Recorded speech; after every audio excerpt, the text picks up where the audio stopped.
এই যে ওটালা ভাই, দিন দিন নিত্যপণ্যের জিনিসের দাম যেভাবে বৃদ্ধি পাচ্ছে, আপনি কি সঠিকভাবে তিন বেলা খাইতে পারছেন?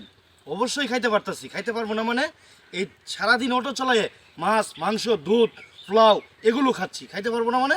এই অটো চালায়ে এই যে দেখেন আইফোন কিনছি, আবার জিনিসপত্রের দাম বাড়ছে, তাই কি হয়েছে? জিনিসপত্রের দাম বেড়ে গেছে, আমার অটো ভাড়ারও যাত্রীর দাম বেড়ে গেছে গা। অটো ভাড়া যে জায়গায় যাইতো 5 টাকা, ওই জায়গায় ভাড়া নিতেছি 15 টাকা। সমস্যা কোথায়? আমার ইনকামও বেশি, আমি চলতাছিও ভিআইপি ভাবে। কিভাবে? আরে কিভাবে মানে? আগে এই মাথার থেকে এই মাথা আসছি 5 টাকা, এখন ওই মাথা থেকে এই মাথা আসি 10 টাকা। সমস্যা কোথায়? আগে 3 বেলা পান দামা তো জুটতো না, সারাদিন একবেলা খাইলে খাইলাম নি, না খাইলে নাই। আর এখন গরুর মাংস, গরুর রোস, মুরগির রোস, পোলাও, বিরিয়ানি, থিয়েরি, কাচ্চি এগুলো দৈনিক খাইতেছি আমি। হেই বেড়া, এত উল্টাপাল্টা কথা কসকে। আমি 20,000 টাকা কামাই করে কিছু করে পাই না, আর তুমি অটো চালাইয়ে মাছ মাংস খাও, এইটা খাও ওইটা খাও। হ্যাঁ, এত এত গপ্প করো কে তুমি? জিনিসপত্রের যে দাম, খালি দাম আর দাম। বেটা 7 ঘন্টা ডিউটি করে বেতন চাও 2 লাখ টাকা, না? যোগ্যতা নাই, আবার এই সেই বড় বড় কথা কওয়া। তার মানে আপনি বলতে চাইতেছেন সবাই চাকরি বাদ দিয়ে আপনার মতো অটো চালাবে না? অবশ্যই। আমি গরু খাবো না, ওই গরু খাবো?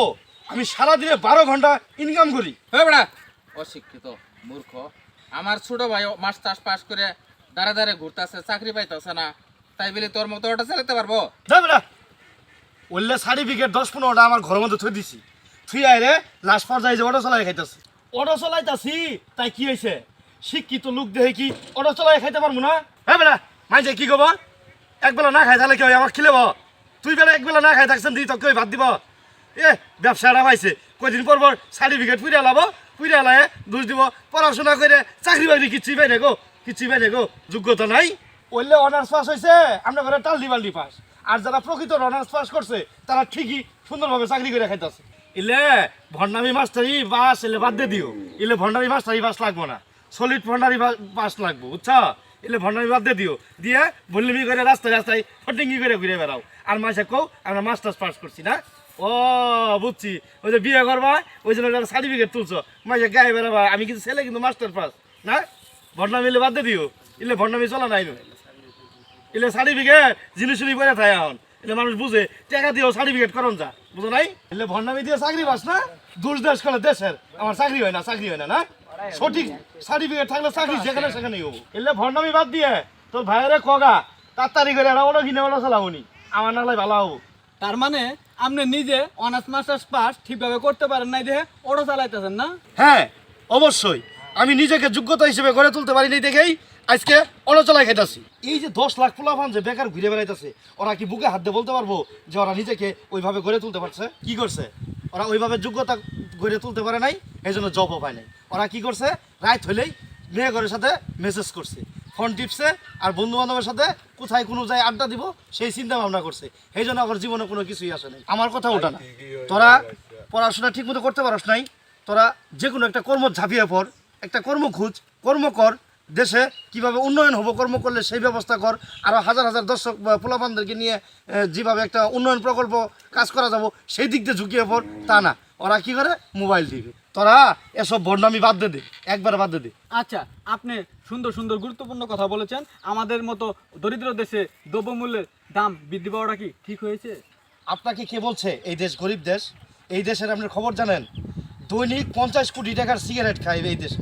বিশ্বের ভিতরে বিড়িখুর সিরিয়াল হয়েছে 5 নম্বর বাংলাদেশ।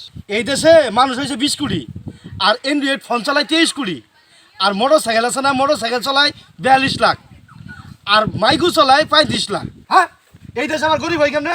হেই বেড়া, যারা গরিব তারা গরিবই আছে, আর যারা বড় লোক তারা বড় লোকই। এমনি দেশ চললে সবাই না খায় মরবো। হ্যাঁ বেটা, হাওগার করে হাওগা। 1974 সন থেকে এখন পর্যন্ত কোনো লোক না খায় মরছে? দেখাবি কেউ না খায় আছে? হাওগার করে হাওগা। তুই বুকা হাত দেখো, আর আমি 3 বেলা মধ্যে 1 বেলা না খায় থাকস। আমার তো মাঝে মাঝে দেখি বিকেল বেলা জেমগুত যায় নাস্তাও করো। আবার তো ঘুরে ঘুরে কস কলে জিনিসপাতির দাম বাড়া, দাম বাড়া। যে জিনিসের দাম বাড়া সেই জিনিস কিনবি কে? ওই জিনিস কিনবিও না, খাবিও না। বুঝা, আমার বুঝা। তাহলে কি আপনি বলতে চাইতেছেন সাধারণ জনগণ না খায় থাকবে? আপনি এই জায়গায় কোথায় সাধারণ মানুষ পাইছেন? আমরা তো ব্যক্তি সবাই অসাধারণ, আমরা সবাই বাংলাদেশের মানুষ। আমরা সবাই একত্র হয়ে যে জিনিসের দাম বাড়বো ওই জিনিস আমরা খাবো না, দিয়ে কিভাবে জিনিসের দাম বাড়ায় ব্যবসায়ীরা। আপনারা কি করেন জানেন, যে জিনিসের দাম বাড়ছে ওই জিনিসই যায় কিনার জন্য হুর ফালাই দেন। কে পেঁয়াজের দাম যদি 5 টাকা করে বাড়াল কেজিতে, শুনেন কিনবেন গেছেন 1 কেজি, যাই এখন কি দোকানদার ভাই 10 কেজি দেন, 10 কেজি দেন। জিনিসের দাম বাড়ছে ওটা কিনবো না, স্থগিত থাকবো, এমনি আয় বলবো ঘুরে অন্য জিনিস কিনবো, তাহলে তো জিনিসের দাম কমবো। জিনিসের দাম কেনা বাড়া, সরকার বাড়া না আমরা বাড়াই? আমরা ওই জিনিস কিনবো না, তাহলে কি জিনিসের দাম বাড়ার ভাবো? এই পৃথিবী যখন জন্ম হয়েছিল তখন কি এত জিনিসপাতির দাম আসছিল? আর এগুলা আসছিল চিকেন ফ্রাই, বার্গার, মুরগির কালা ভুনা, গরুর কালা ভুনা, এগুলা আসছিল। মানুষ শাক পাতা খাইছে, কচু পাতা খাইছে, খাই কি পয়সা আসছিল না? আর আমরা এখন কি করি, যে জিনিসের দাম বাড়া ওই জিনিস ছাপাইয়া যায় আর কিনে রে। ওই যে ঘরের মধ্যে আর একটা জিনিস আছে ফ্রিজের মধ্যে ঢুকায় রাই, আরে না কেসে কেসে থয়ে দেই।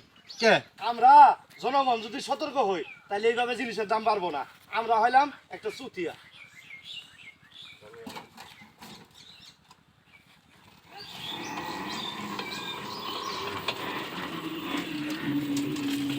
আসলে অটোওয়ালা ভাইয়ের কথা যুক্তি আছে। আমরা যদি তাদের মতো সুন্দরভাবে দেশটারে গড়ে নেই তাহলে দেশটা শান্তিতে থাকবে।